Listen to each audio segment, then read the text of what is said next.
Well, welcome everyone. It is so great to see you this morning. Welcome to Planning and Designing Service Learning Courses for Teacher Education Programs, day 1 of 2. I'm excited to see so many of you here today.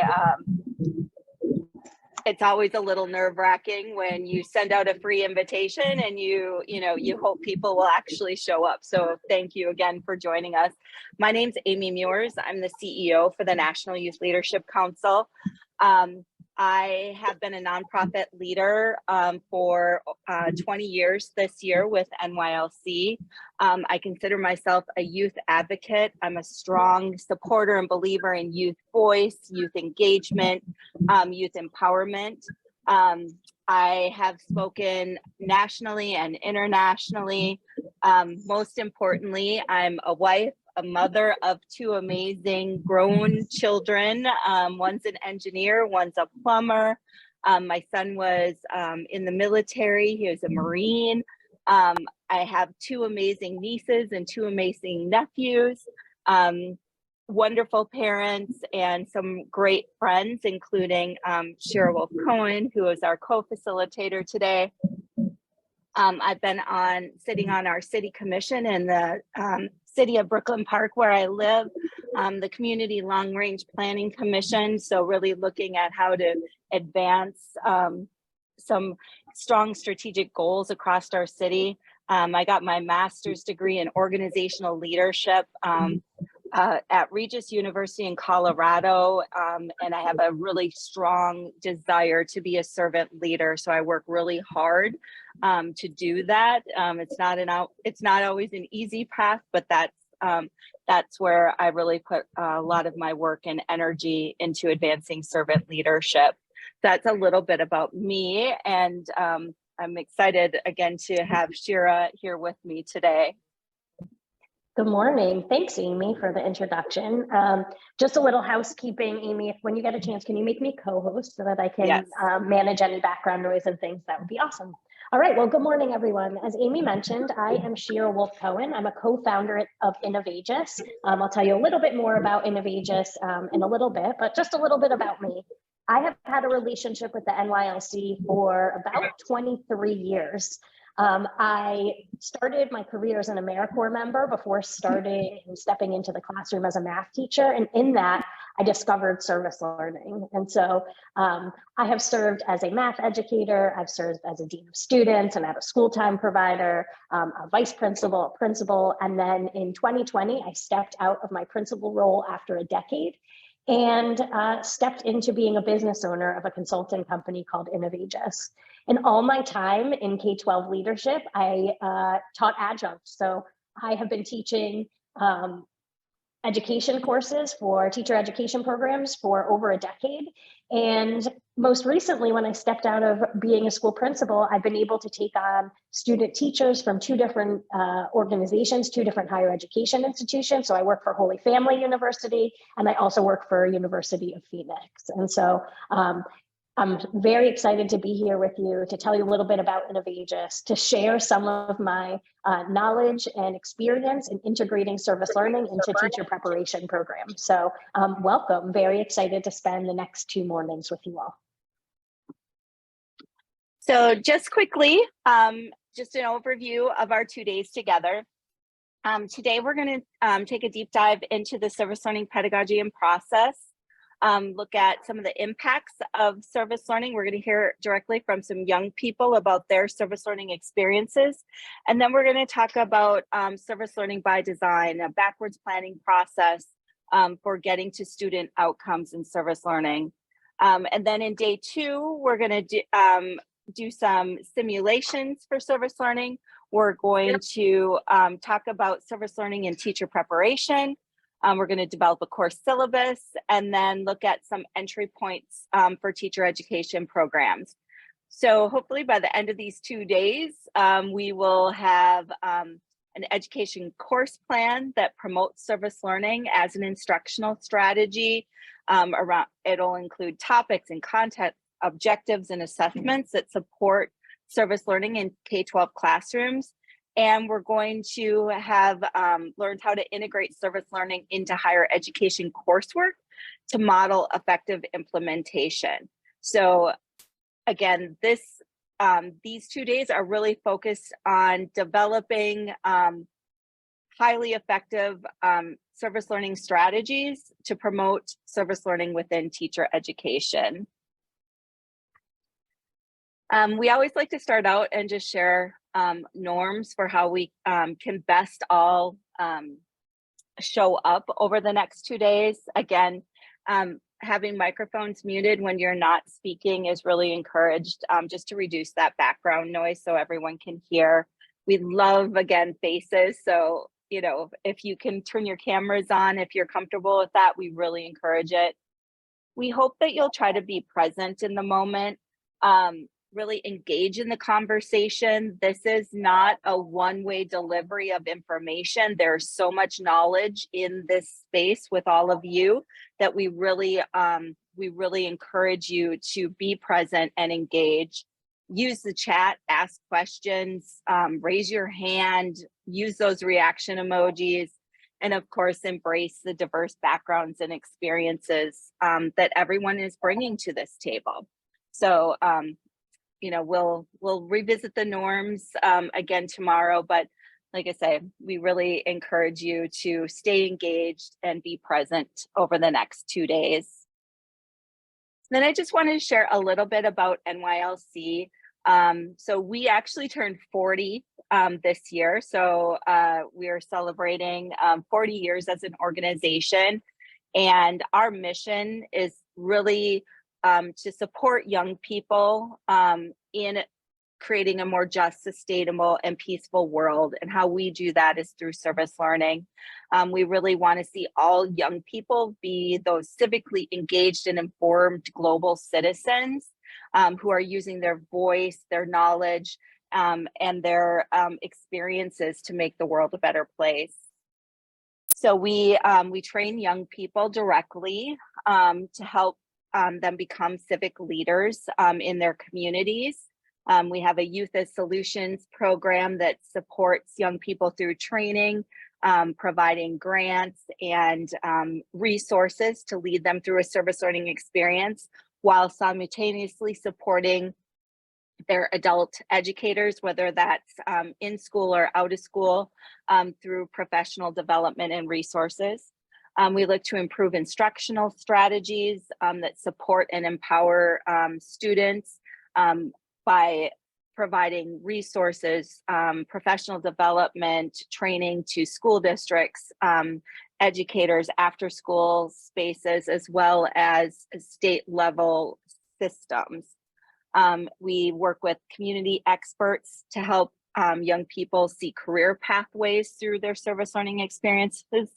And then we provide a national platform to celebrate and lift up the accomplishments of those young people through our National Service Learning Conference, through the Coalition for Service Learning, through our policy and advocacy work, through our resource center, just different ways that we can lift up service learning and the role that young people are playing in their communities.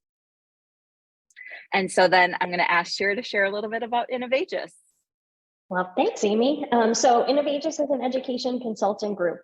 Our mission is to provide continuity of learning and inclusive opportunities for all children. And we do that by building the capacity of educators and schools and families to develop innovative and courageous, or Innovagus, solutions in education. And so Innovagus does work in K-12. We do work in higher education. We do work with government and city agencies. We do work with nonprofits, and our work really falls into these 5 buckets. So we do a lot of landscape analysis work. So we don't do a lot of evaluation of program outcomes, but what we do is we help to figure out what the landscape is so that there are new opportunities and programs that can be built.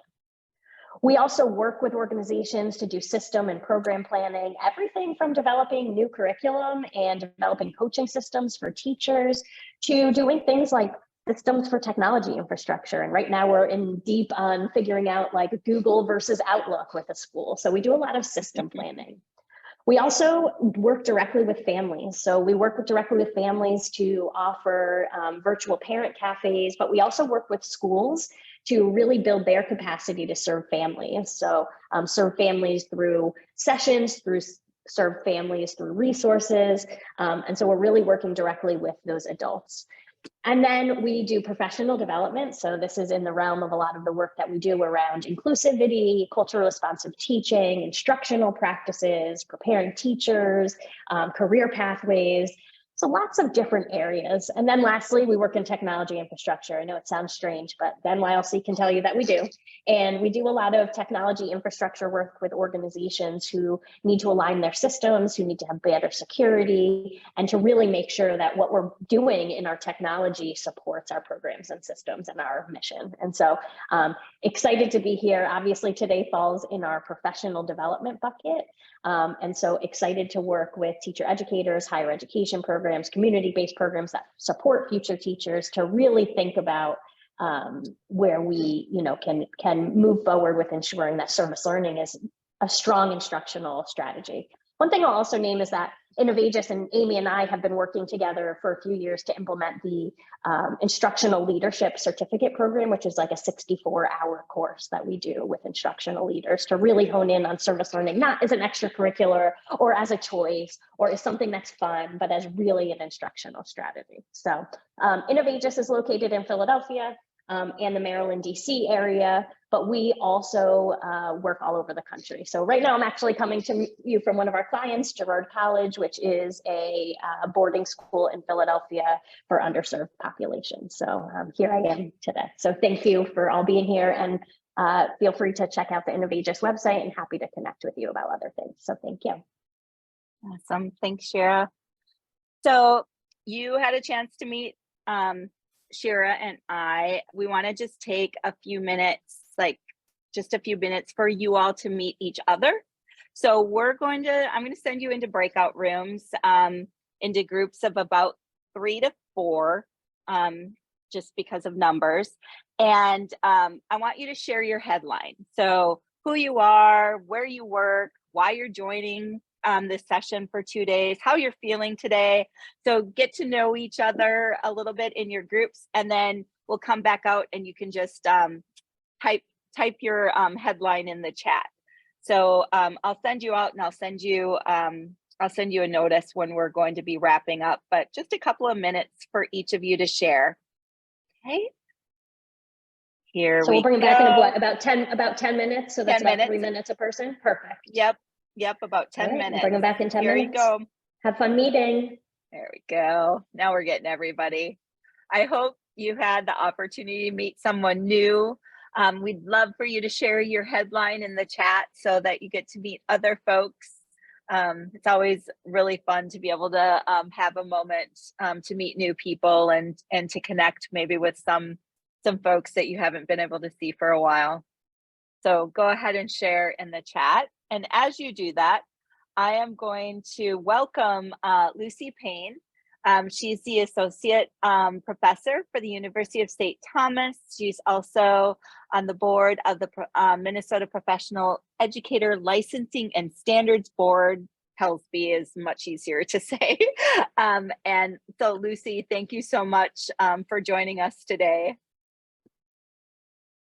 Good morning, everyone. Amy, thank you for inviting me to join you today. And the really interesting thing is, I was corresponding with Amy earlier, is she asked me to come welcome everyone today and give some introductory remarks. And I had already registered because I found the conference and was super excited. I was like, well, I'm going to be there, so this is not a big deal. So I met a couple of you already in the breakout room, which is great. So sorry if I'm repeating some things from that time and space together. But I'm Lucy Payne, and as Amy mentioned, I'm a member of the Professional Educator Licensing and Standards Board, really long words for PELSB, or our Teacher Licensing Board in the state of Minnesota. On this board, I represent teacher preparation providers like Bethel University, because my colleague Molly is here. We are in a breakout room together. And I also serve on my local school board. And so I'm very excited about this event today because it's a nice event that takes service learning and thinking about service learning from the classroom level, K-12 level, all the way through teacher preparation. And oftentimes, as I sit in these two spaces myself, I find these worlds very disconnected. So I'm so appreciative of the work that the National Youth Leadership Council and Innovatus is doing in bringing these two worlds together, because we have to start talking to each other more. And this is just an excellent example of that. The other reason this work is so important to me and should be to many people in this space is as we think about what beginning teachers need, as I was talking with, oh, now I lost her name, Lauren, about her state. She is in a state that actually mandates service learning at the state level. And she said she believes it's the only state that does so. There are many districts that mandate this.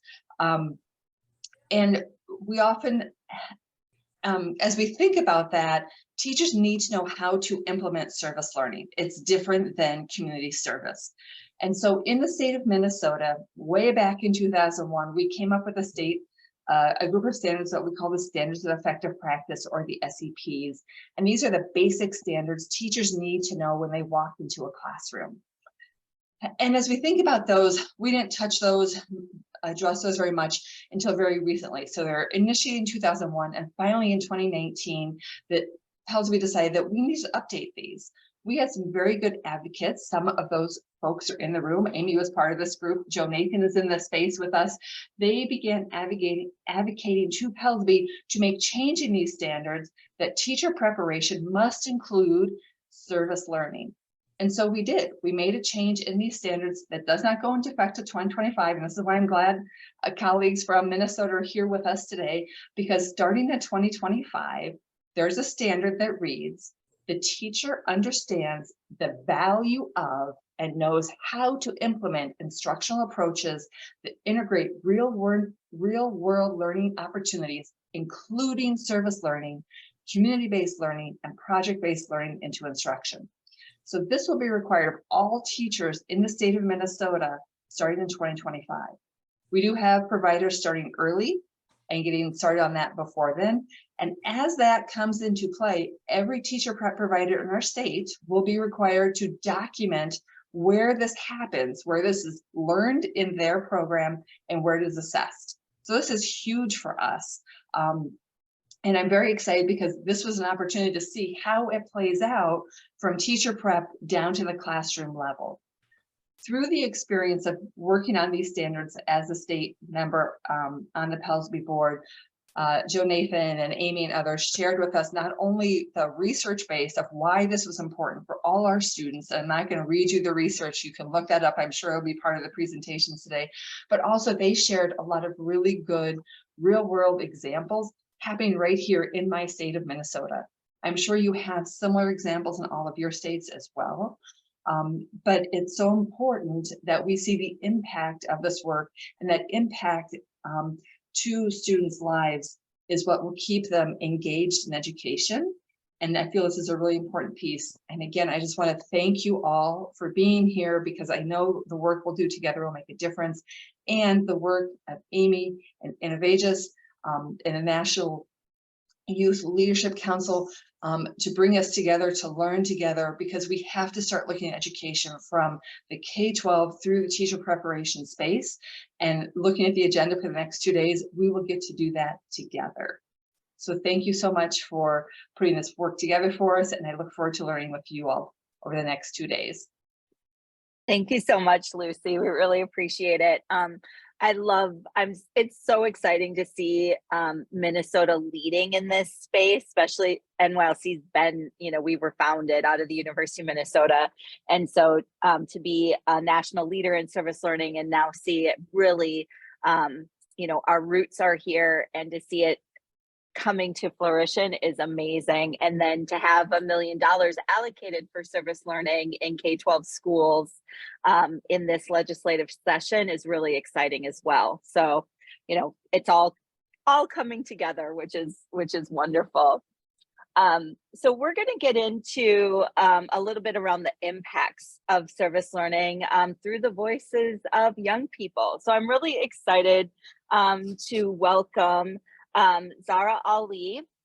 She's a senior at Augsburg University, and her plan is to become a teacher here in Minnesota.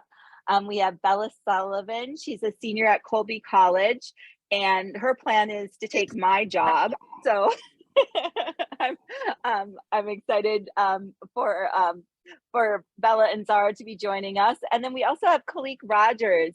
He is the founder of Good Riddance Consulting and the co-director for the Center for School Change here in Minnesota. So welcome all of you. I would just want to start out and ask you to introduce yourselves to our guests, our participants today. So maybe a little bit of where you're from, a little bit more about your school or organization, and what impact have service learning had, or what is your most impactful service learning experience, I guess is how I want to ask that. So Zara, let's start with you. Yeah, thank you so much, Amy. Hi, everyone. I'm Zara. My pronouns are she, her, and I'm from Minnesota. I'm a senior at Augsburg University here, and I'm studying sociology and also working on my social studies teaching license. So hopefully I'll be where a lot of you guys are soon, and learning to write curriculum and bringing service learning to the classroom. And I'm really excited about the implementation of service learning in 2025 and being a part of sort of that teacher prep, seeing what that'll look like as that gets started. I'm also on the board of NYLC. That's very important. And my most impactful service learning experience, I think, would be the very first one. When I was in high school, I was in 11th and 12th grade when I wanted to address issues of education inequity in my classroom that I was seeing with my students, my peers, and really that was the first time that I believed that I could do something, that I could actually have an impact. And I always thought it was something that I do after college, but being in high school and seeing that I could make that change, make lasting change, and also have an impact on my peers and really get to know and be involved in my community in that way was very important for me. And it's also where I started to see myself as capable. And that really changed how I look at myself and how I look at the world. And it really brought me to where I am now. So it's a bit about me. It's nice to meet all of you. Thank you so much, Sarah. Kalik, would you like to introduce yourself? Yeah, sure thing. Good morning, everyone. Once again, my name is Kalik Rogers, co-founder, well, not co-founder, co-director of Center for School Change with my amazing mentor, Joe. Where is he? There he is. And also founder of Good Riddance Consulting, which was my baby of organization that actually Joe encouraged me when I was about 19 to start looking at myself as a consultant. Before then, you know, I was doing a lot of different programs, kind of being the poster boy for things, but no one quite taught me how to be my own boss and how to really start going after my own initiatives until I met Joe. From Chicago, Illinois. So I'm a Chicago native. Anybody in the house? Nobody? I tried. Well, there we go. Joe. Yeah, Joe always got my back. Yeah, and so one of my service learning things that I learned the most that was really impactful, I would have to say there's quite a few. But one in particular was probably Midway Peace Park. It's a project I worked on in my high school, Gordon Parks, right in St. Paul. It was a park that was built collectively in youth at my high school and in partnership with the city, where we learned just how to do collective action when it comes to legislation, how to really understand how to lobby and how to really fundraise, but for a fight or a matter that affected the community. So $5.7 million later, we ended up building a park in the community that, to me, will last a very long time. I'm all about legacy and what can be seen from years from now. So that was a huge, huge deal. So if you're ever in the St. Paul area, go to 419 Griggs Avenue. You can go see the place yourself. Awesome. Thanks so much, Kalik. Bella. Good morning, everyone. I'm Bella. I am a senior at Colby College. I study English literature and philosophy. As Amy said, I'm hoping to work at NYLC post-grad. And I'm from Clarksville, Tennessee, which is like right outside of Nashville, kind of. And I would say that my most impactful service learning experience happened when I was in high school. And with an after school program, we partnered with a local food shelter and created a cookbook using ingredients that are commonly donated.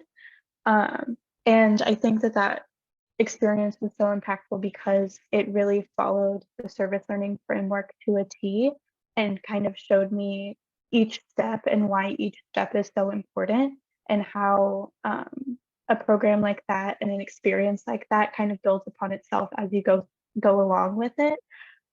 So I think that that experience really just taught me the importance of using service learning as your framework rather than just using a service experience or volunteer service, and really taught me like the emotional aspect of that work. So yeah, I'm really excited to be talking to you guys this morning. Oh, thank you all. And again, welcome. We're excited to hear from each of you. So Bella, I'm actually going to start with you and ask you just to expand on, like, how did your service learning experience impact your understanding of your course material? And what were the new knowledge and skills that you learned?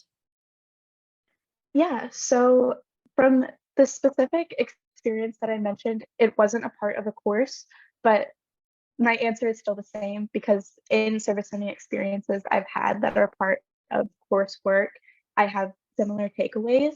But being able to fully experience what I'm learning about in a hands-on situation really helps me understand what's going on. I think like there's an image that I was shown forever ago that's like a pyramid of retention, and how what you're doing with your information helps you kind of keep that information for longer. So there's like being lectured, engaging in discussion, and then actually experiencing it yourself. And I can vouch for that 100%. I think that being there and being able to actually be a part of what it is that you're learning about really helps stick with you for longer.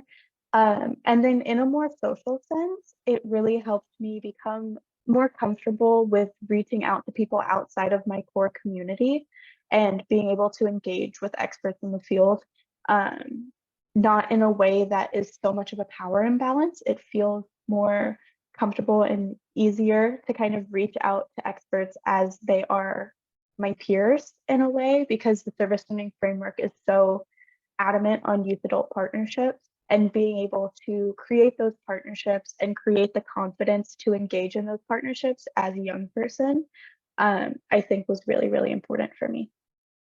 Awesome. Thanks, Bella. Kalik, I was hoping that you could share more about ways your service learning experience challenged your understanding of social issues or community needs.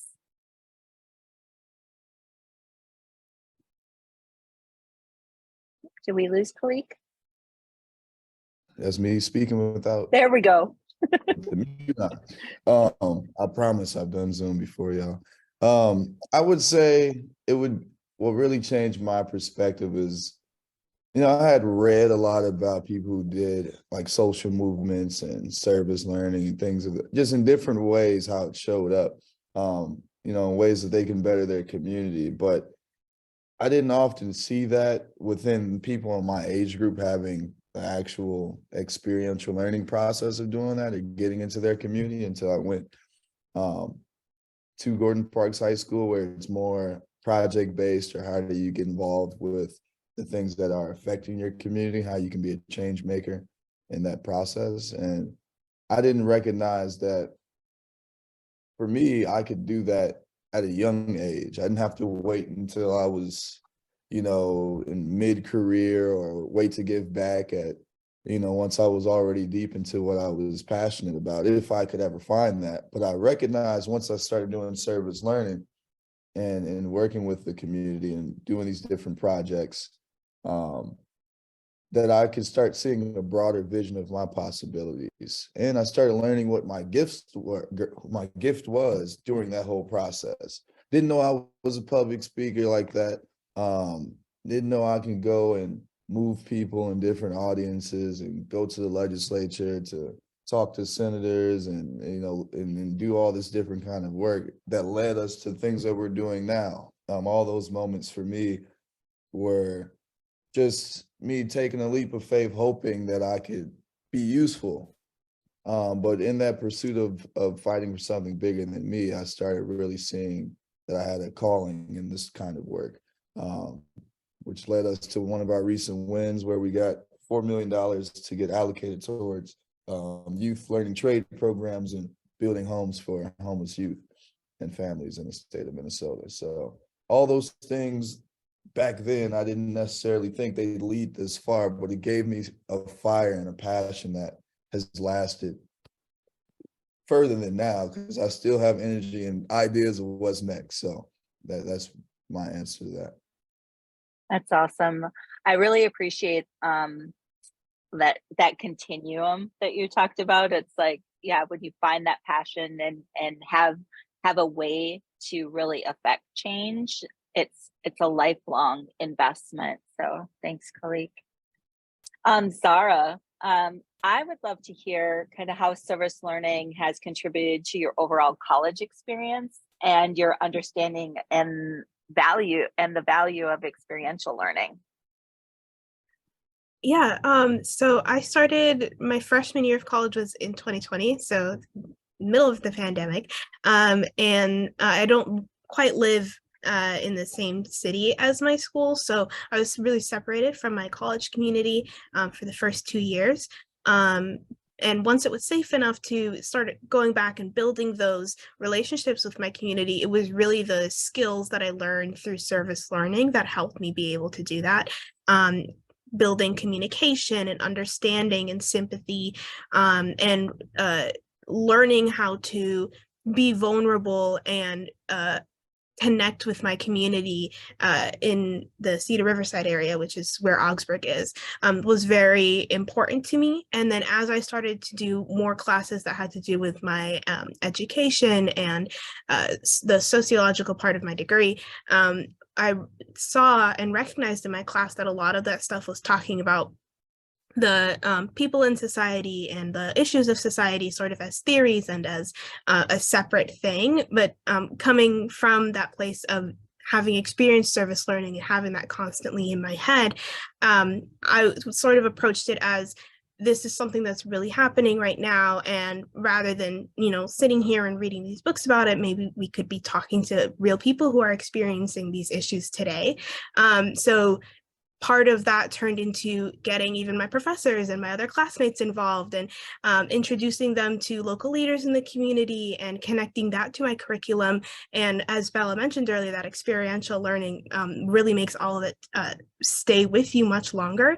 And a lot of the experiences that I've had that'll stay with me for the rest of my life were possible because of those skills and connections that I was able to build using service learning. Awesome. Thank you, Zara.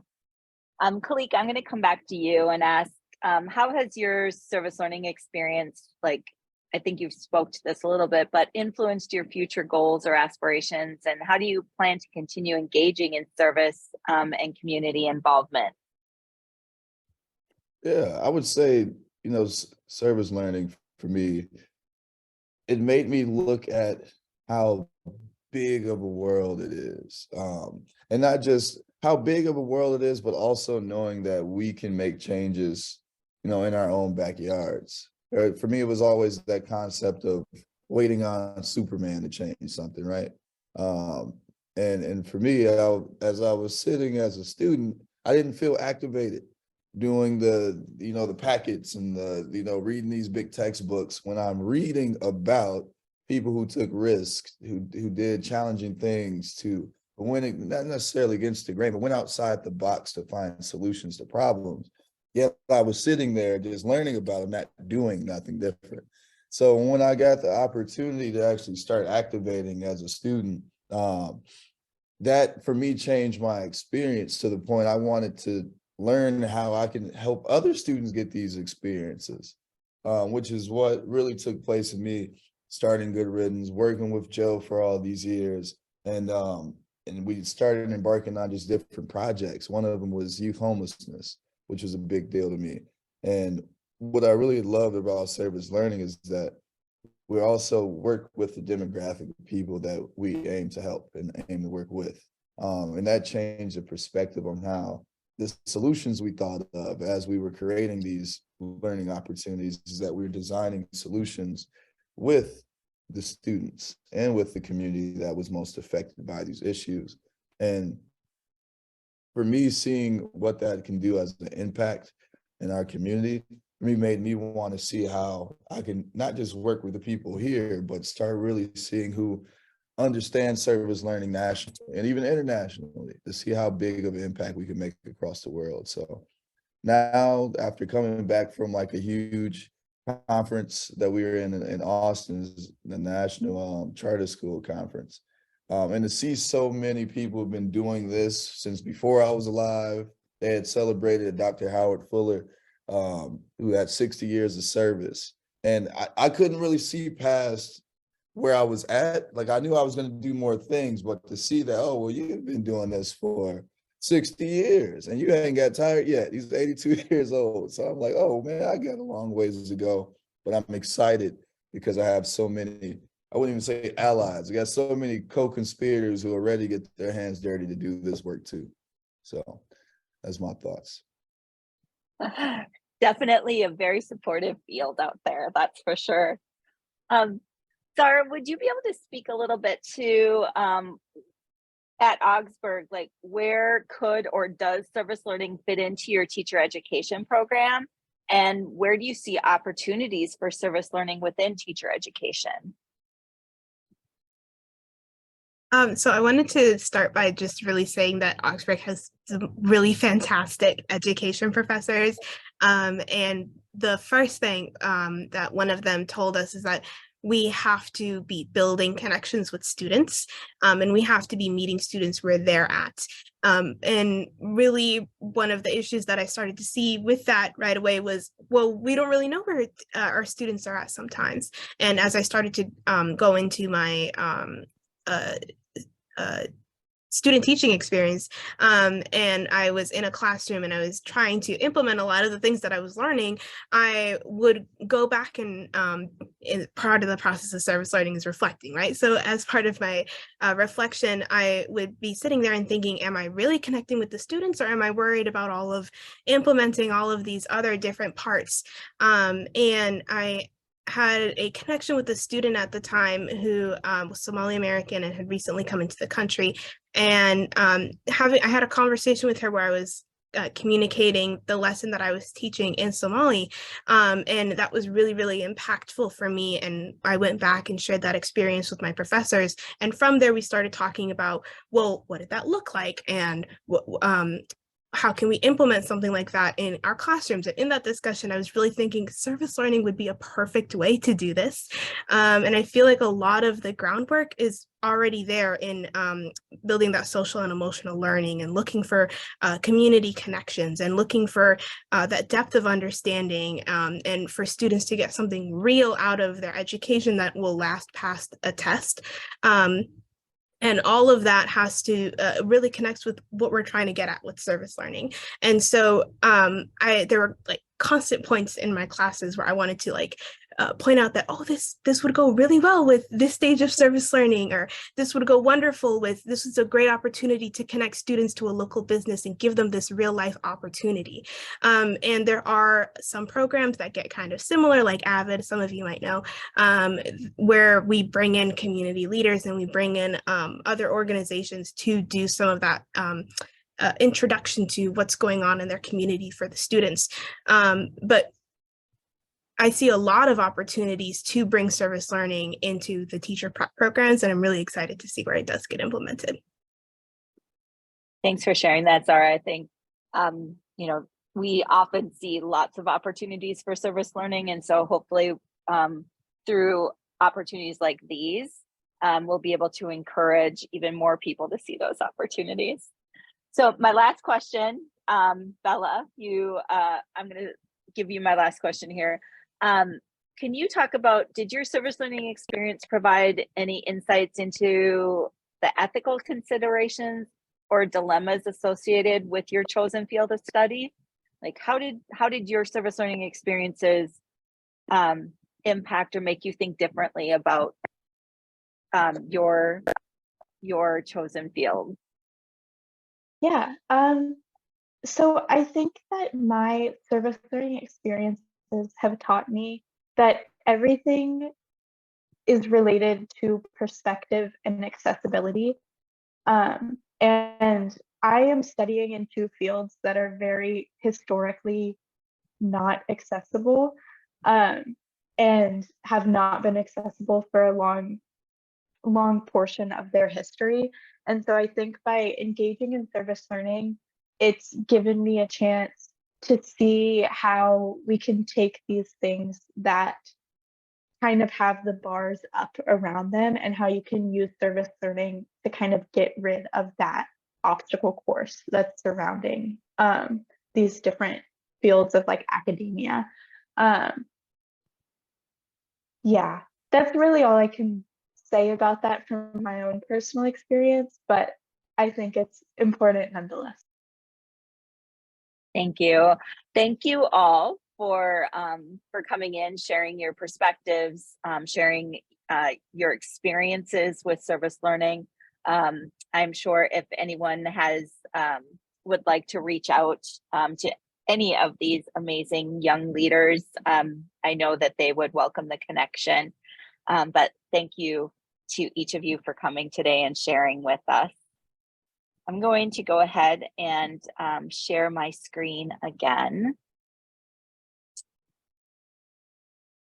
And I want to just, so we talk a lot about service learning, and there are many different definitions of what that is and what that looks like. I want to share NYLC's definition. So service learning is an approach to teaching and learning in which students use academic and civic knowledge and skills to address a genuine community need. So just thinking about what service learning is and what it isn't. So we love community service and volunteering. It is necessary, it is good, but it is very, it is different than service learning, as Lucy mentioned in her remarks. So with community service or volunteering, it meets the needs of the community. It could be a one-time, it can be reoccurring, and it may or may not involve critical reflection. But with service learning, it meets the needs of the community while increasing student academic achievement. It does follow a structured process to make sure both service goals and learning goals are met, and reflection on the experience, the content of the problem, and the effort to understand underlying causes is key to success. So we're reflecting throughout the student experience. We're really investigating and understanding the root causes of the issues that we're addressing, and we're really looking to address those root causes. And so service learning can take us deeper into making a meaningful impact in partnership with our community. Sorry, I did not forward that slide. That's the one that I was speaking of. And then quality matters in service learning. Quality service learning experiences, they lead to positive personal and social outcome for students. That's what the research supports, that when service learning is done with quality, we get the positive personal and social outcomes are what happens with students. So those quality service learning experiences support student engagement. One of my favorite quotes from a teacher, we worked in a school in Chicago, and he said that service learning gets students, he said, butts in seats.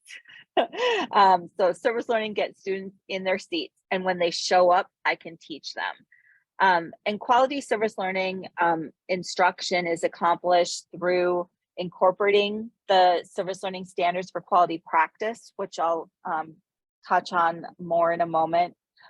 Looking at backwards planning, service learning by design. So really starting with the outcomes and assessments, and then leading students through the IPARD process, which is investigation, preparation, action, reflection, and demonstration. So the K-12 standards for service learning were published in 2008. These standards and indicators, they were vetted through a series of reactor panels. NYLC convened the reactor panels nationwide in partnership with RMC Research Corporation. The panels had young people, teachers, school and district administrators, community members, staff from community-based organization, policymakers, you name it, they were part of these reactor panels. So the process for setting these was very much like any other standard setting process in the field. So all of the standards were revised and the indicators were ensured so that the strongest aspects of quality service learning was made clear. So they're measurable, actionable, and bring out a very high quality experience for young people. So you can link to these in NYLC's resource library at nylc.org. But the standards include meaningful service, link to curriculum, reflection, diversity, youth voice, partnerships, progress monitoring, and duration and intensity. So again, and there are indicators that help support each of these.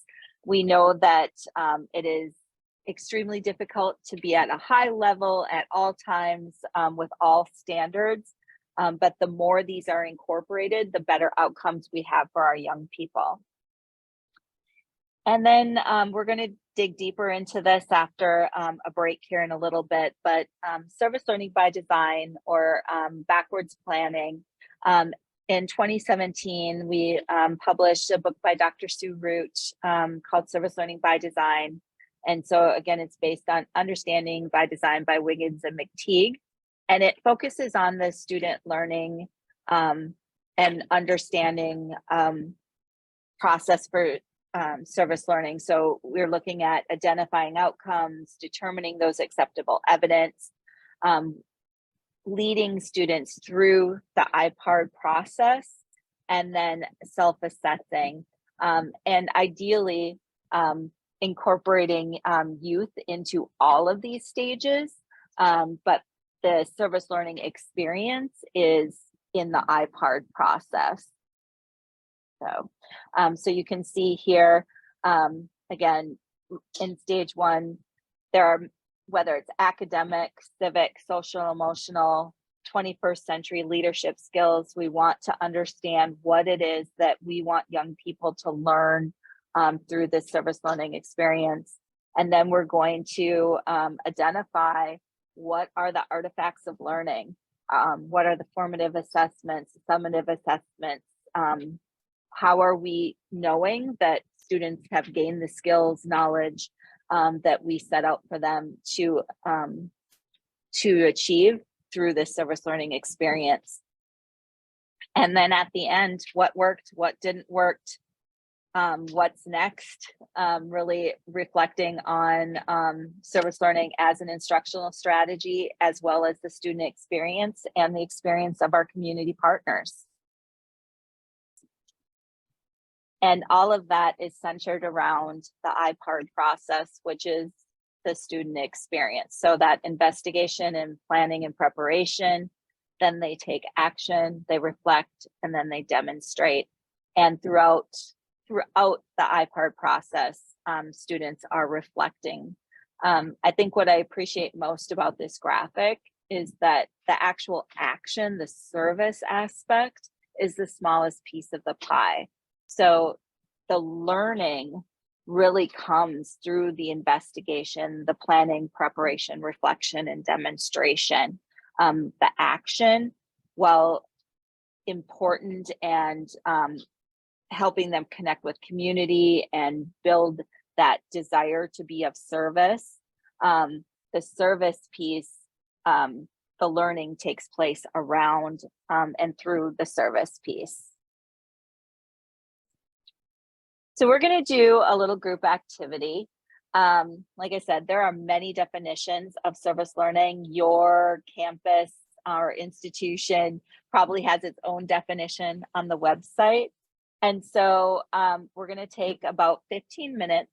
And in small groups, I want you to think about your definition of service learning, what makes service learning successful, and then as a group, come to a consensus and create your own definition of service learning, and then we'll ask a couple of groups to share that out. Okay, so we're going to do a little consensus mapping. So individually think about your definition, what makes service learning successful, and then as a group come together and share your individual definitions and create a shared definition of service learning. Does anyone have any questions about what we're going to do for the next 15 minutes? I'm going to put those directions in the chat for folks also. Thank you, Shira. Yeah, in case you were a visual person. Do you want us to put that in a Google Doc, or how do you want us to write that down? Identify someone who's going to represent the group, and we'll share that out. I'll ask a couple of groups to share out their definition and the process. Okay. So I'm going to send you to breakout rooms.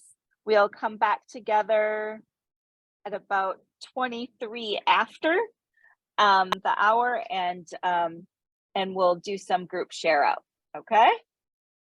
Here we go. Community-based. Oh, sorry. I'll repeat that part. No, that's okay. Mutually beneficial, community-based learning experience. So that's kind of what we came up with. And then Jehan had some kind of follow-up questions that go with our definition. Yeah, we sort of troubleshooted had a conversation about the challenges of the notion of service learning as compared to community engaged learning. Just with regards to issues of power and race and class, and sort of how that factors into that language. And then the other question one of the questions I raised was sort of equity pieces around unpaid work of service learning or community engaged learning, especially given that the focus here is connected to teacher preparation and teacher education. One of the huge barriers for aspiring teachers is the unpaid work of practice-based and teachers learning and student teaching. Those are unpaid apprenticeships, and not only are they unpaid, students are having to pay for that work. And so we just kind of had a conversation about questioned, how does equity factor in when you're asking students to do unpaid work as service learning? So did I miss anything, Lauren or Benice? I think you got it. That sounds great. Wonderful. Great job, you guys. Let's go with breakout room 3, Allison, Demi, and Kathy. So we all had the opportunity to, share our individual definitions, which we basically were hitting upon the same points with just, excuse me, slightly different language. And then we just started talking about service learning, and we really weren't scribing anything. So we had to quickly gather ourselves before we left our breakout room. But just, talking about challenges of getting buy-in among, different legislations and things like that. And one, how impressed we are with Minnesota, and kudos to you guys for being where you are in this space. But ultimately, we came up with service learning is that teaching learning method that connects through meaningful community service with academic instruction and guided reflection through application of academic skills and knowledge to address a community need, issue, or problem, and to enhance student learning. So I think I ended up getting that right for my group. If I missed it a little bit, sorry. We were, like I said, we pulled this together as a group definition as we were just chatting about service learning. So,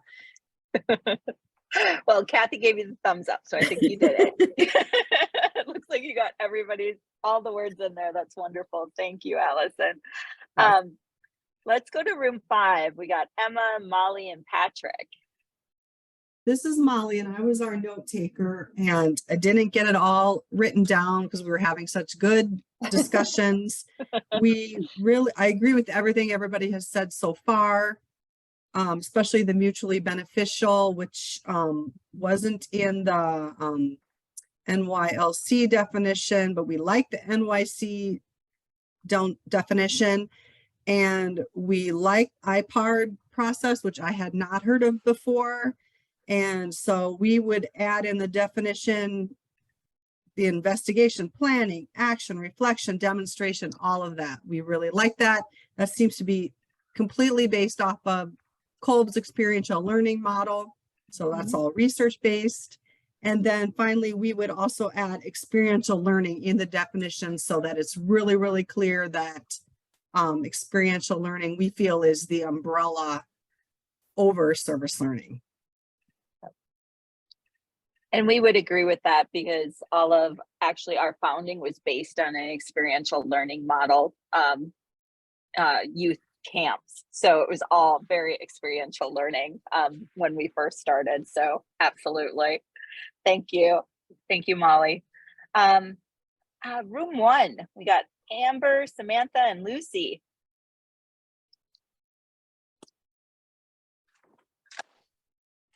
So I just dropped a link. Why don't you describe it, Amber? I dropped a link in the chat and I can drop the PDF into, people can't open the link. But why don't you describe the work we did? Sure. So the link, the link is a really cool program, by the way, that Lucy introduced, and for you teachers out there, this would come in handy for things. Essentially, we kind of put our brains together.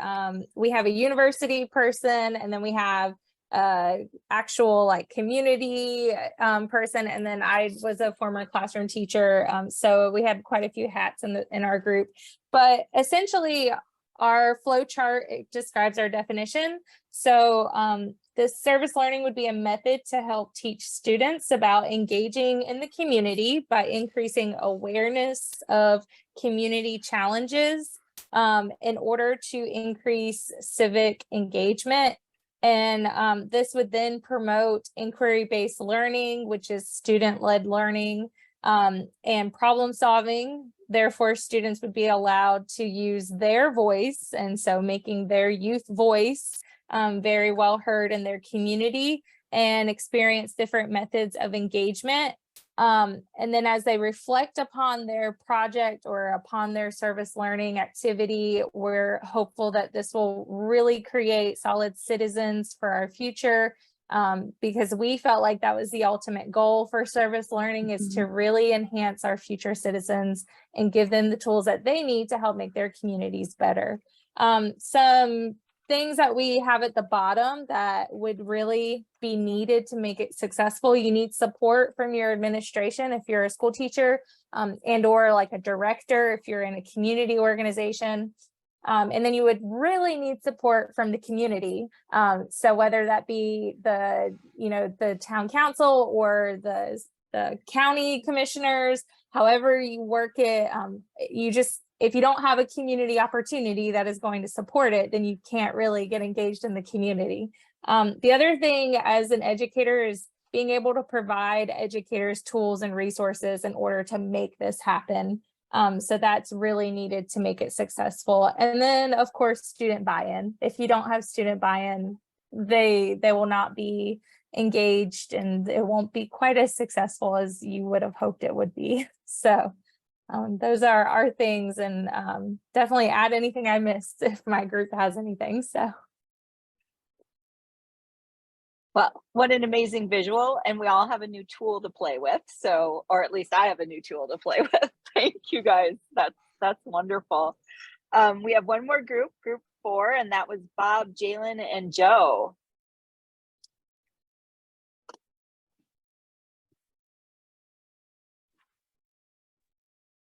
And Patricia.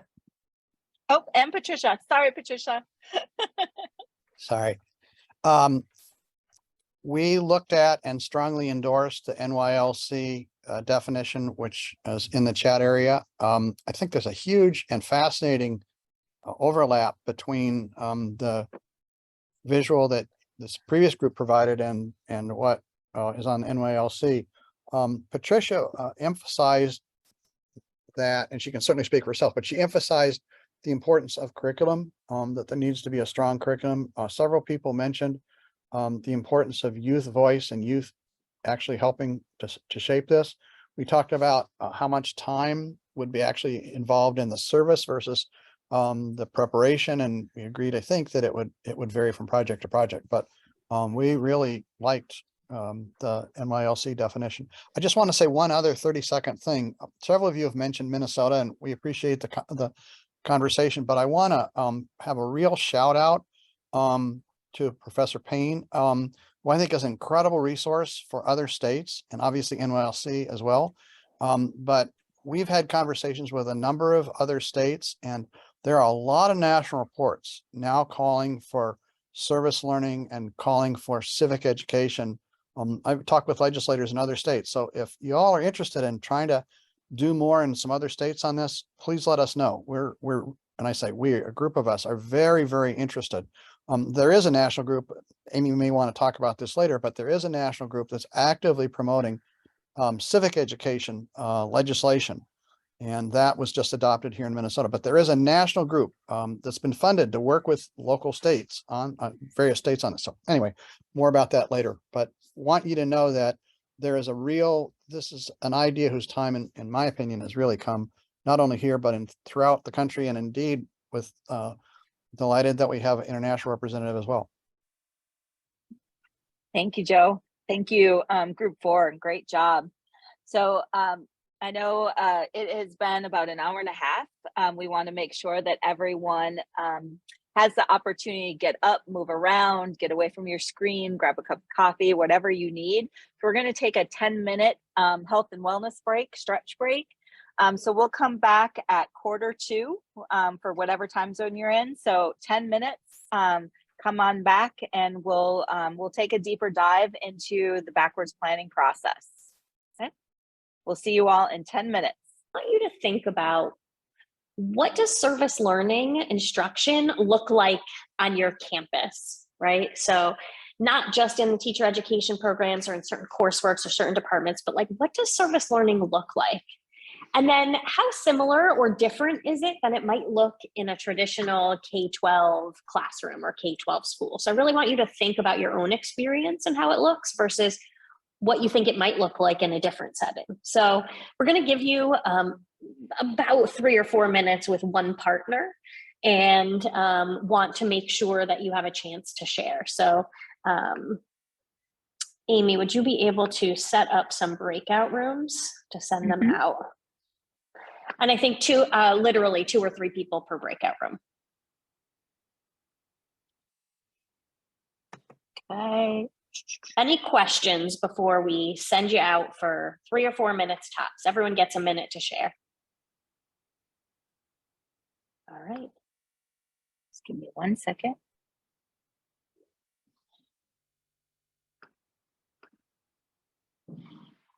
Here we go. So I'd love to hear from just maybe, and if we could, I know we have some folks who are here and are from K-12 or community organizations, right? And so I would love to focus on folks who are coming from the higher ed campus. So are there maybe, let's say, 2 people that would be willing to share what service learning looks like on your campus? Is there someone that would be interested in sharing? And Amy, if you see somebody, I only am seeing my screen right now, not the hands. So I'll encourage you to call on someone if you see them. It is. reactions. Patricia, thank you, Emma. Team player, I appreciate it. I can't see the hands, so I appreciate it. Yeah, do you want to share? Go ahead. Sure. I'm actually from California, but I'm living in Lebanon. That's that international person. I just was working with a university in Saudi Arabia to develop service learning. I think that what we have in general been talking about is professors doing service learning with their students. Even the education professors in our program, and we had 25 professors from different departments, were doing service learning with their students, but they were not teaching their students how to do service learning at the K-12 level.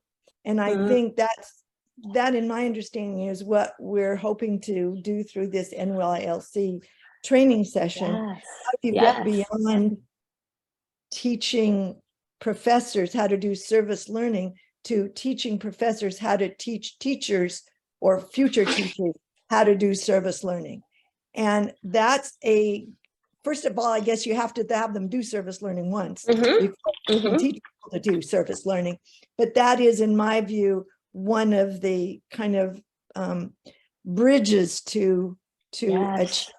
And in my own experience, K through 12 students, it's much more teacher oriented. Kids are not as independent, so they have to have rides from their parents or from a bus, whatever, whereas university students are relatively more independent, that they can work on things. Anyway, I'll leave it at that.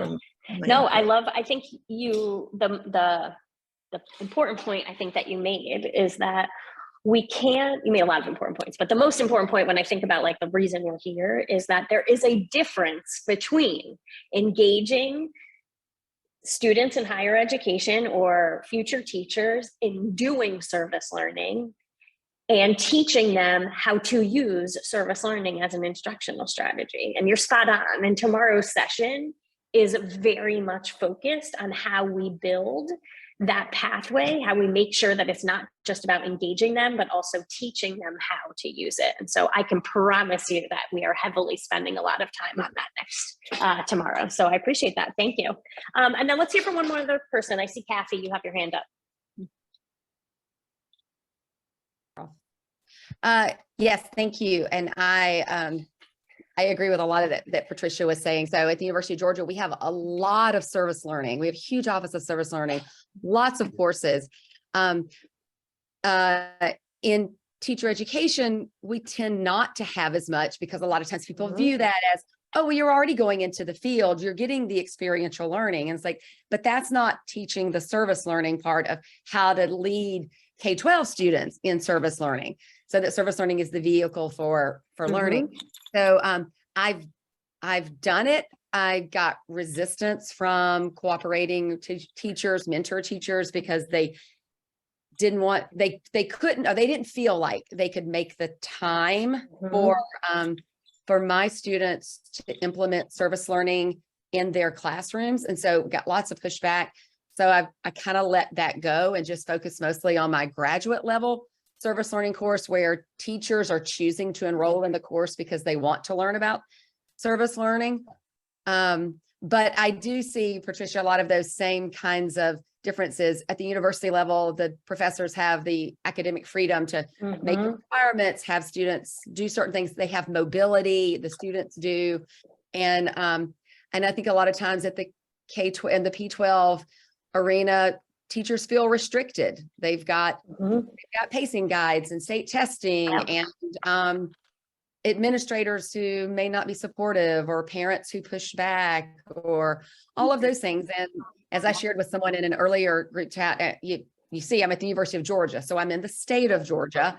And a lot of times, the last health tourism we had was the most successful summit of the health field. Sorry about that. I muted. That's okay. No, just that a lot of things get placed on a political spectrum. And so there are certain things that people are allowed to do or not allowed to do. And so teachers are operating from a stance of fear, trepidation, sort of not rock the boat, don't want to be reported. And Yeah. so that's why I'm especially interested in that national organization, because I think there are so many people who would like to push on those kinds of things to get service learning sort of back in the P-12 schools in Georgia. So thanks for letting me share that. Yeah, Kathy, I think you know, really important to acknowledge that it does appear that K-12 schools have many more parameters, standards, and requirements on what they need to teach. I think the piece that's really interesting for me is that how we teach it is usually something that's flexible, right? And so what we have to do is we have to instill the how of instruction is about service learning. It's not about what you're teaching. You can teach anything through service learning. And so I fully agree with you that there is these parameters, and that many K-12 educators are not seeing it as a true instructional strategy, which also then goes up to the higher educations, right? If K-12 educators aren't seeing it that way, then higher education isn't necessarily teaching it as a strategy for instruction. So I think thanks to both of you for sharing a little bit about your own experience, but also, right, what that looks like in K-12 and some considerations. I do believe that backwards planning is the piece that has sort of been missing in service learning when we talk about using it as an instructional strategy. So before we dig into service learning by design, which, as Amy mentioned, is focused on backwards design, I'd love to know, could you just put in the chat, what is your knowledge and experience at this point with backwards design? Number 1 being like, I don't even know where to start, all the way to 5 being I have a clear plan and I feel confident in your ability to execute it. So if you wouldn't mind just putting in the chat so that I could have a good idea as we're moving into this, where your knowledge is, that would be great. Awesome. So I see some 2s, 1s, 4s. I see a lot of 4s.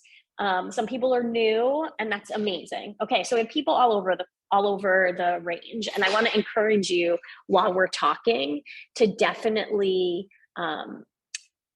you know, if you are more experienced, to chime in with some things. If you are not experienced, know that service learning by design is based on backwards design, which is a framework by Wiggins and McTeague. This is a research-based framework that really has us start with the end in mind. So Amy, if you could go that next slide.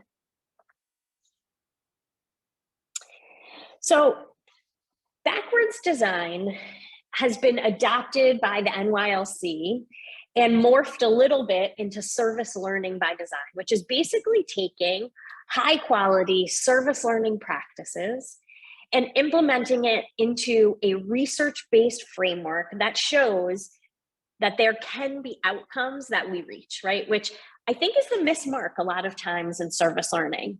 Folks all the time, when you think of service learning, they think about community service. That's the first place they go. But what they don't necessarily think of is what are the youth outcomes. So I want to point out something, and I want to talk a little bit about the stages, and then we're going to do some activities around each one. So in service learning by design, it mimics backwards design. And there are actually 4 stages in service learning by design. The first stage is about identifying youth outcomes. I put a little note there that says it's beyond youth, right? We're actually talking about adults. Adults can engage in service learning, and it really is about identifying the learner outcomes, right? What do we want students to be able to do? What do we want them to be able to know? What mindsets we want them to build, right? We as educators are responsible for determining what we hope the service learning brings to the table and what we hope learner outcomes are. So that's our first stage.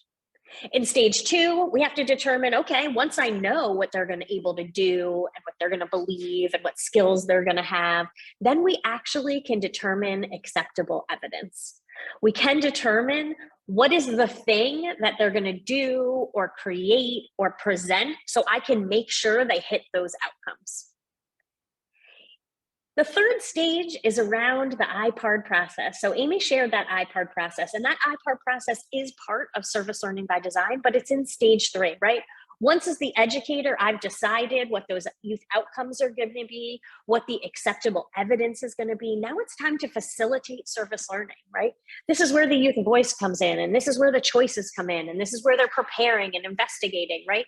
This is the work of the young people. This is the instruction. This is the learning progression, the different activities they will do to figure out how they're going to get to those outcomes, to how they're going to do their service, right? This is where all of that happens.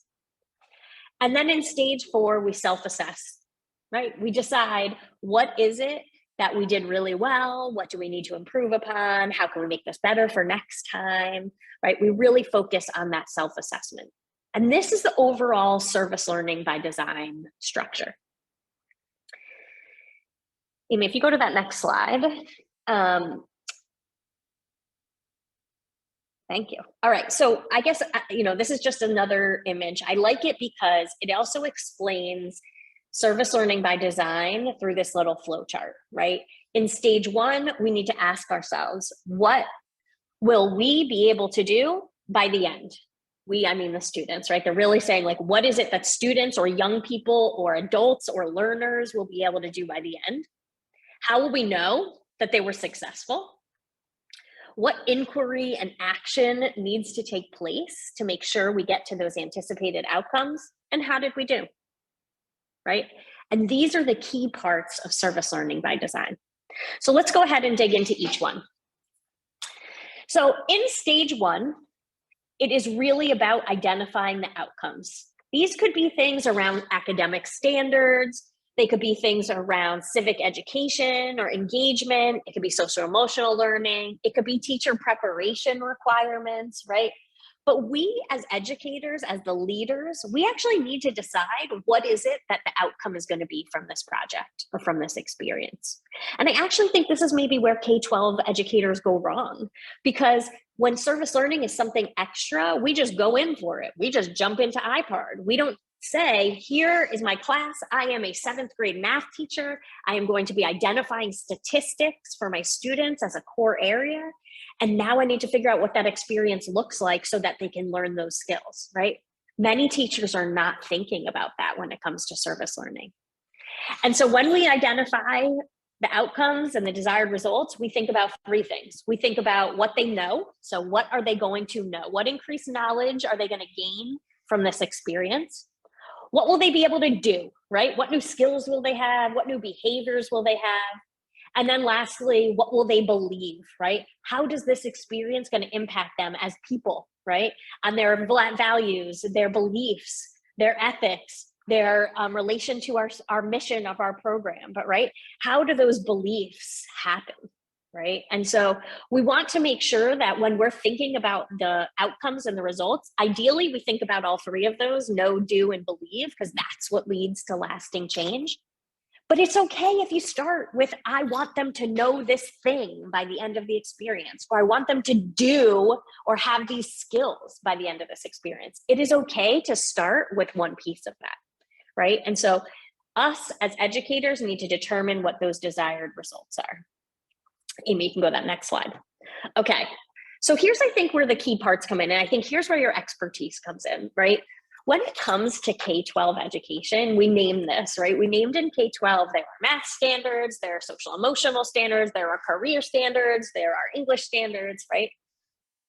When we're developing high quality experiences for our campuses and for teacher education programs, we have to align it to standards that match what we want them to learn. So I pulled a few here that are related to higher education, but I'd also love for you to think and share. So some of the ones that I included were things around the guidelines for university level writing standards, right? There are guidelines, there are some that are university based, there are some that are nationally based, but right, we know that there is guidelines for writing. We know that they're actually, the Council of Advancement for Standards in Higher Ed has a whole set of standards that we should be reaching in higher education, right? So we might align to that.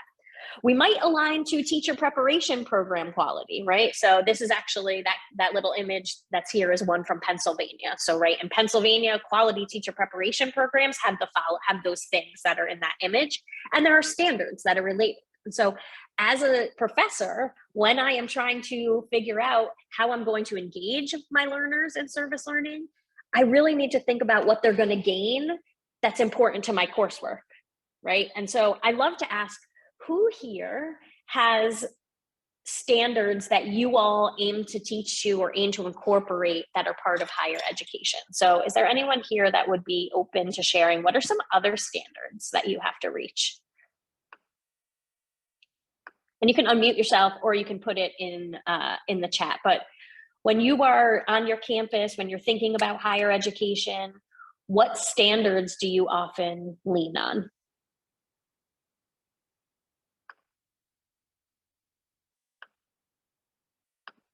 Anyone have thoughts? This is Joe. Hey, Joe. Just of course.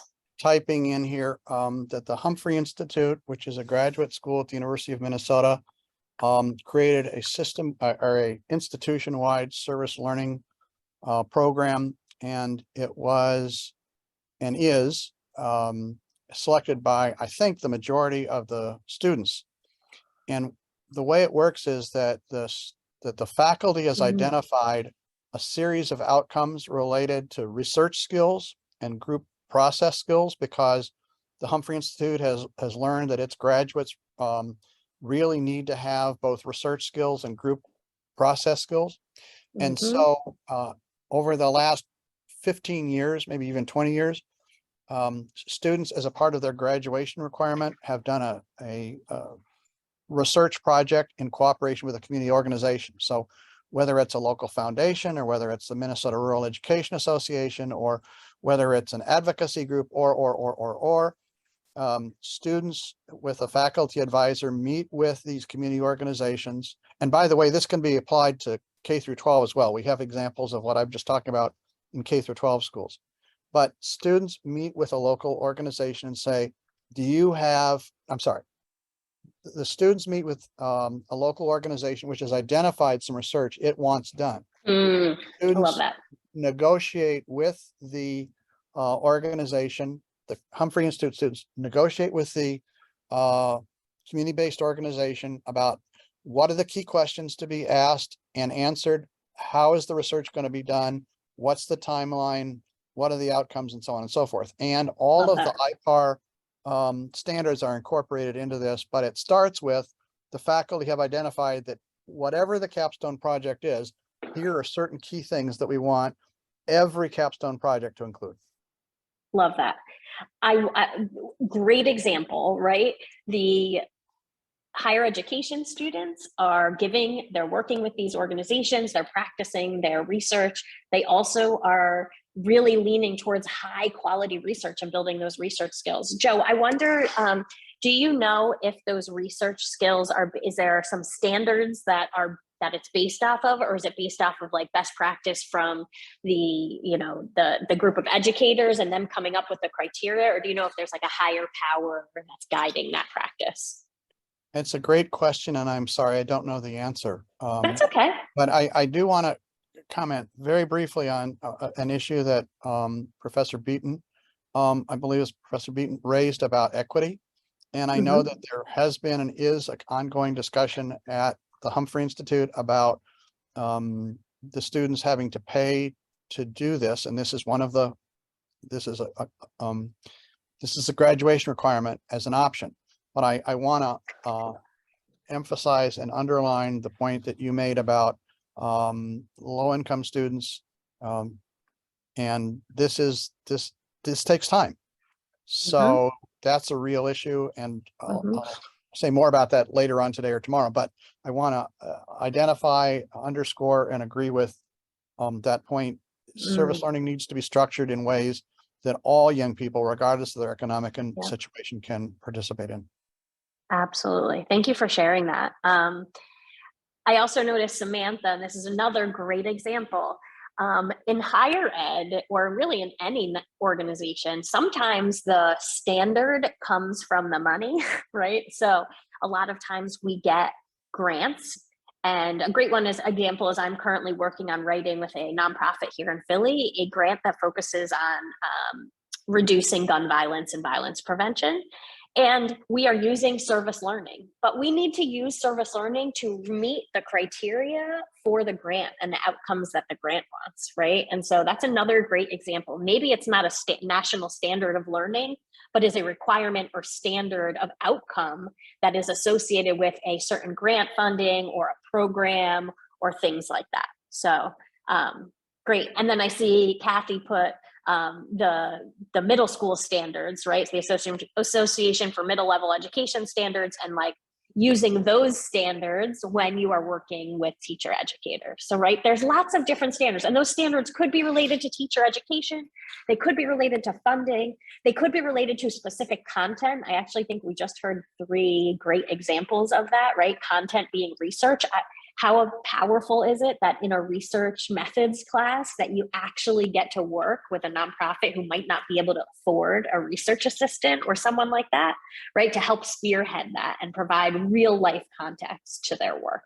And so thank you for all 3 of you for sharing examples of, you know, what those outcomes could look like. And they really can be any of that. But I think the key part is that we can't just dive into service learning. We need to start with identifying what the outcomes will be, whether those are research, whether those are teaching skills, right? Whatever that might be. So thank you everyone for sharing that. Let's talk about stage 2. So in stage 2 is when we determine what the acceptable evidence is, right? This really asks what evidence will be acceptable to show that the learners have met the desired results you chose in stage 1. So for example, if we knew that the students were responsible for demonstrating research skills, and those research skills were broken up into very specific things, what will be the result, the artifact, the evidence, the performance task that will show us that the students have met that? So how are we going to know that they mastered the standards, they acquired the skills and knowledge that we have already identified, and they're changing the mindset? Like, this is the performance task we are using to assess, right?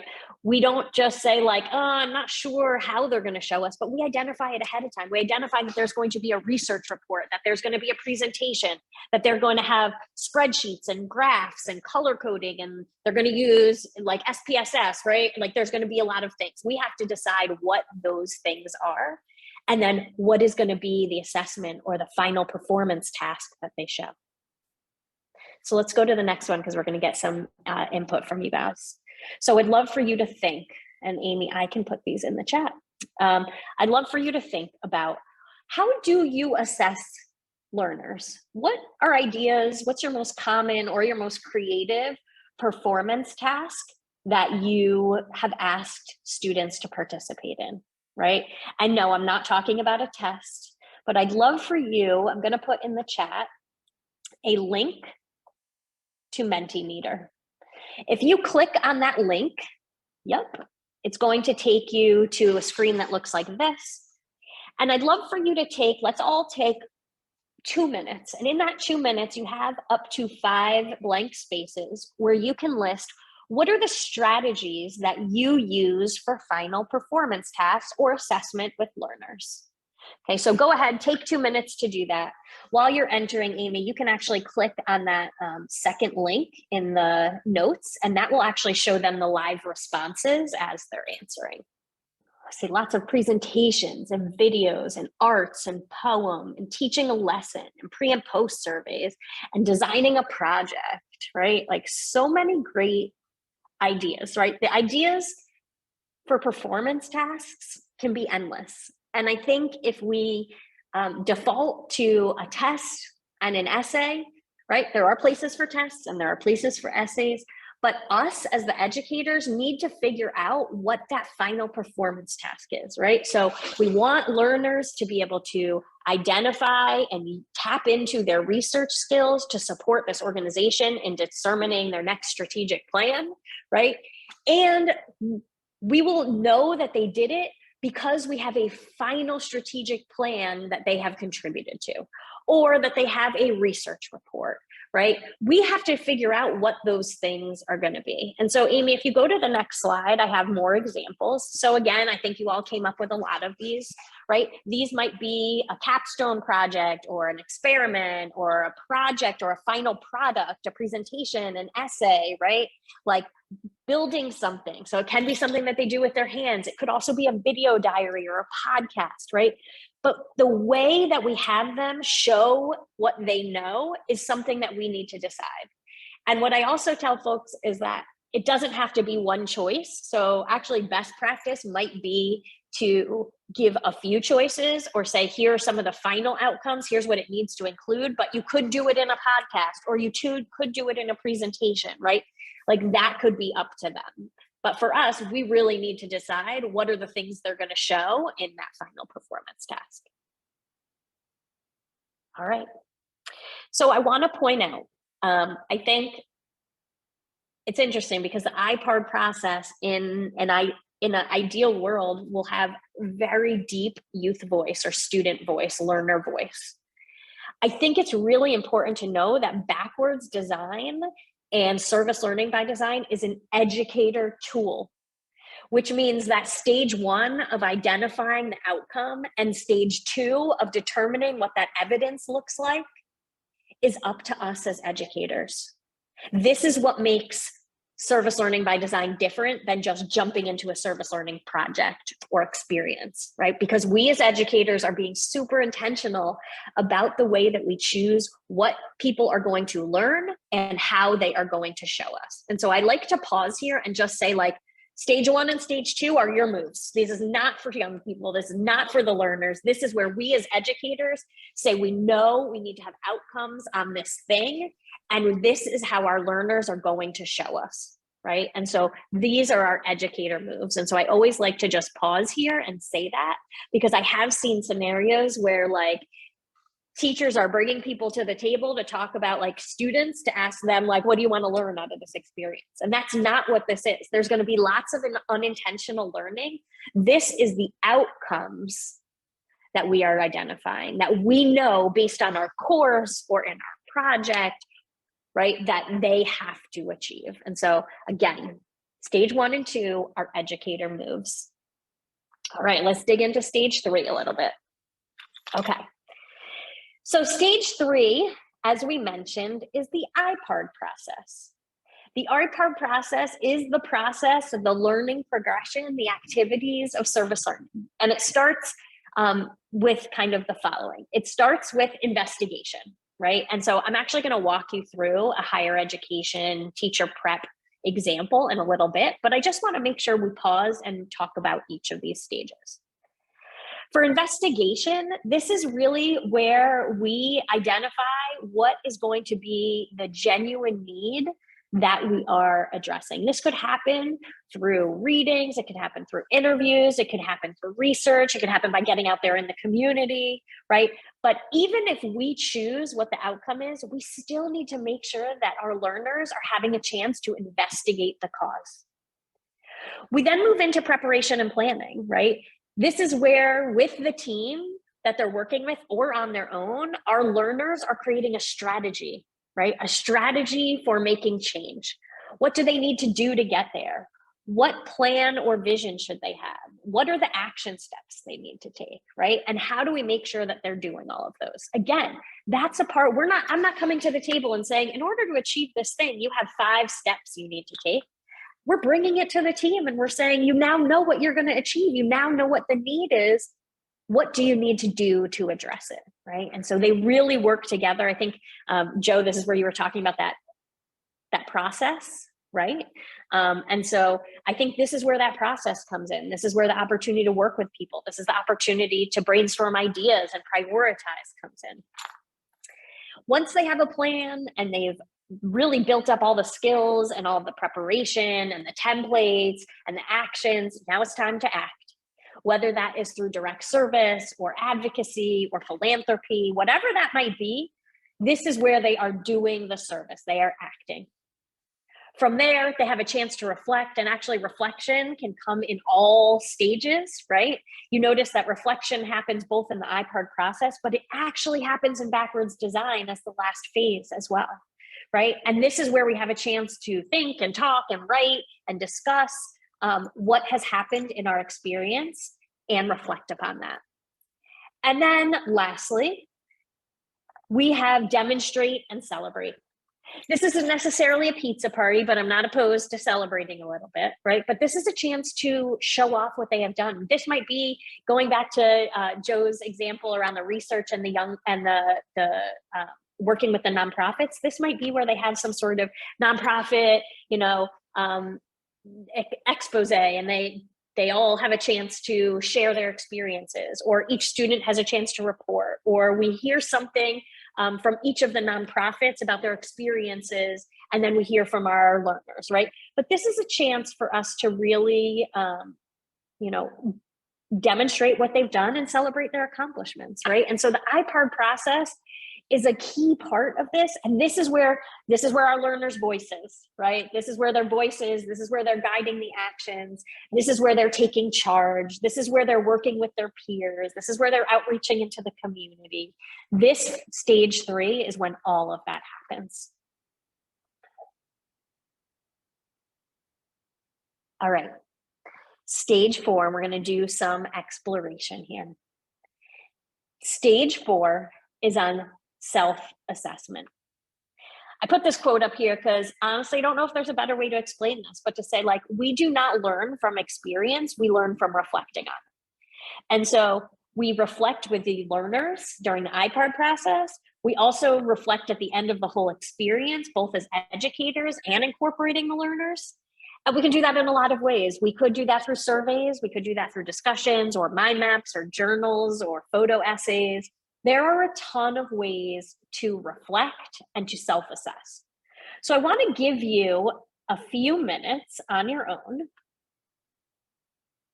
to take a look through this resource. So this is a resource on lots of different, this is a resource on different reflection and self-assessment strategies. And hold on, sorry. Paste right. Something got funky in my chat. Let's see if that works. Hopefully it did. So this is this resource is filled with like 50 different ideas to reflect on your service learning experience. This is a resource that I worked on over 10 years ago with another organization. But I think it has really fabulous ideas. So here's what I'm going to challenge you with. I am going to give you, let me look at the time. I'm going to give you 3 minutes. In that 3 minutes, I want you to explore this PDF, and I want you to find at least one new reflection idea that is new to you and is something you'd want to try out.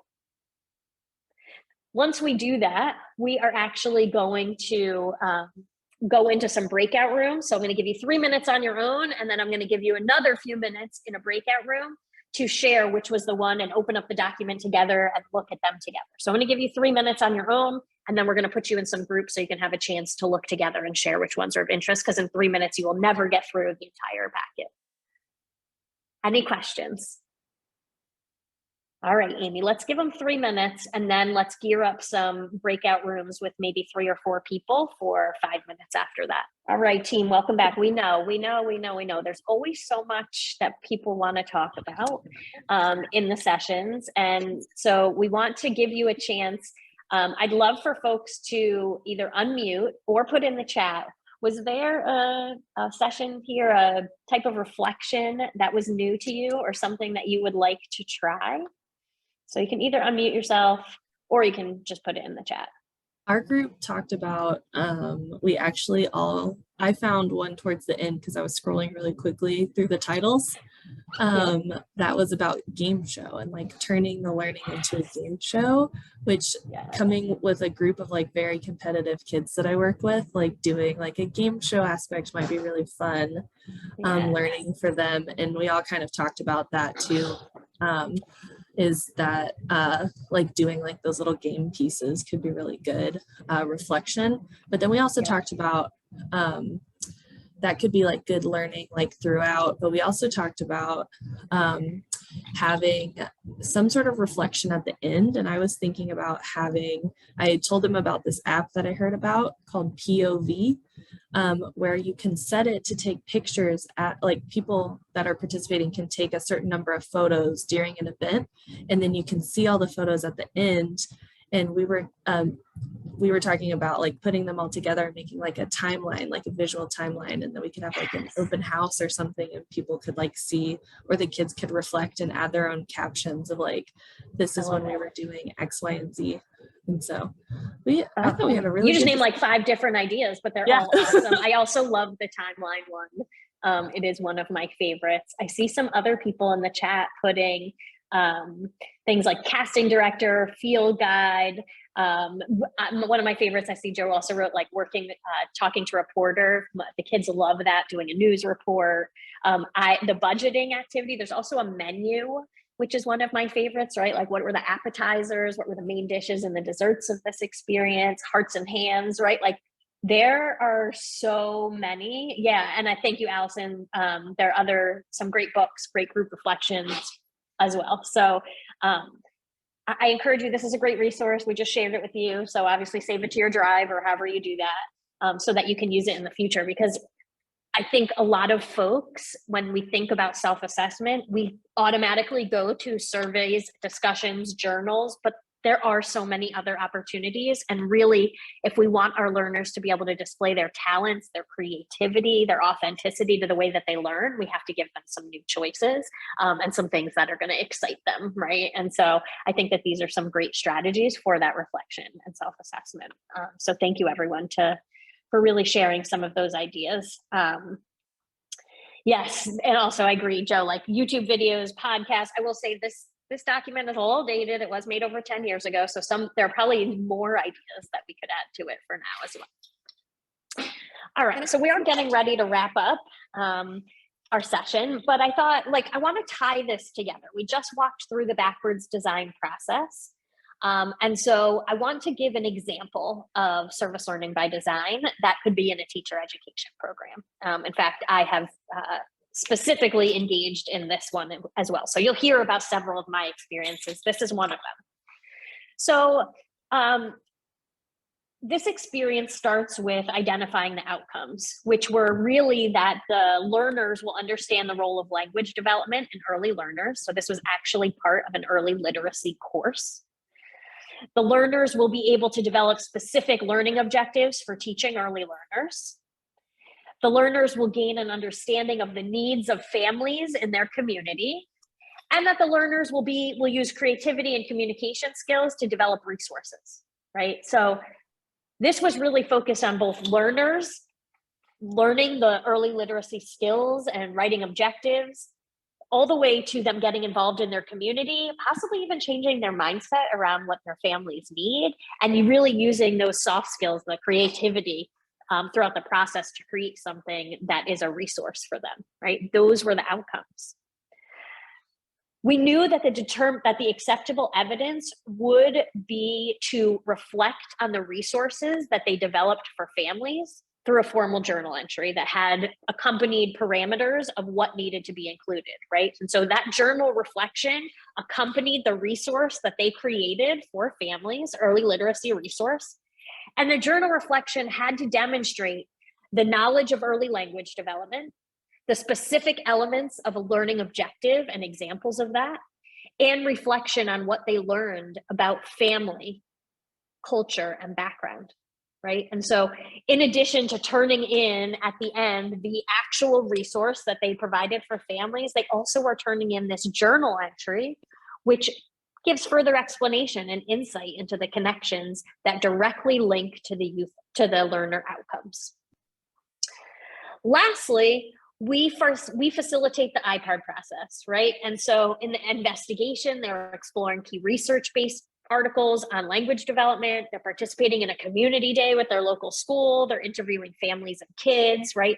They're really investigating both the early literacy skills that they need as a teacher and more about their culture of the families and community that they're working in. They then, in preparation, analyze the needs of families and languages. They decide on specific target skills they're going to create resources for. They create text and images and designs for the resources. And then they actually give the resources to the families. They share it with the families. They do it through a Title I resource fair that their schools host. And they are there giving things like some of the outcomes and research, the resources they created. Some were on like reading books with your kids at home, starting early language development with sight words, right? Like they created these things that were for families to take home. They then reflected through that journal entry, which also was part of the demonstration because they shared their experiences with their classmates and created a class-wide resource kit for families. So if all 20 of the learners in the classroom created a resource, they now all had access to 20 new resources that they could use for families as they move ahead in their teaching career. Lastly, during self-assessment, they sent a survey out to families and the teachers about the quality and the use of the resources. And they use those results to guide a discussion with the class and the professor on how to adjust the process for the next cohort of students who would be doing this project, right? And this is an example of a service learning by design experience in teacher preparation, right? These folks not only were learning, they also were serving. They were learning around skills, they were learning around knowledge, they were focusing on their mindsets, right? And they were creating rich early literacy resources for families and school communities, right? And so this is one example. Tomorrow, you're going to hear some other examples as well, but we thought with going through the service learning by design process, it would make sense to share an example. So I want to pause there. And then I want you to think about, you've heard a lot today. You've heard from Amy and I both about our organizations. You've heard about what is high quality service learning. We spent the past hour really digging into service learning by design. And I want you to think about what is your most important point from today. So I want you to think, I want you to put in the chat, this is kind of the exit ticket for today, is what is your most important point about service learning by design or high quality service learning that you're taking away from today? So what you can actually do is you can go into the chat and you can simply put your answers right in there. I'll give you a minute to think and go ahead and put answers. What is your most important point takeaway from today?